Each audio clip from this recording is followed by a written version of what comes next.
আমার সেই গল্পটা এখনো শেষ হয়নি। শোনো, পাহাড়টা আগেই বলেছি ভালোবেসেছিল মেঘকে।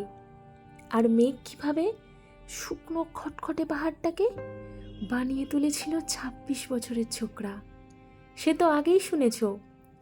সেদিন ছিল পাহাড়টার জন্মদিন। পাহাড় মেঘকে বললে আজ তুমি লাল শাড়ি পরে আসবে। মেঘ পাহাড়কে বললে আজ তোমাকে স্নান করিয়ে দেব চন্দন জলে। ভালোবাসলে নারীরা হয়ে যায় নরম নদী, পুরুষেরা জ্বলন্ত কাঠ। সেইভাবেই মেঘ ছিল পাহাড়ের আলিঙ্গনের আগুনে, আর পাহাড় ছিল মেঘের ঢেউ জলে। হঠাৎ আকাশ জুড়ে বেজে উঠল ঝড়ের জবঝম্প। ঝাঁকড়া চুল উড়িয়ে ছিনতাইয়ের ভঙ্গিতে ছুটে এলো এক ঝাঁক হাওয়া। মেঘের আঁচলে টান মেরে বললে, ওর ছড়ি, তোর বিয়ে। এখনো শেষ হয়নি গল্পটা। বজ্রের সঙ্গে মেঘের বিয়েটা হয়ে গেল ঠিকই, কিন্তু পাহাড়কে সে কোনোদিনই ভুলতে পারল না। বিশ্বাস না হয়তো চিরে দেখতে পারো।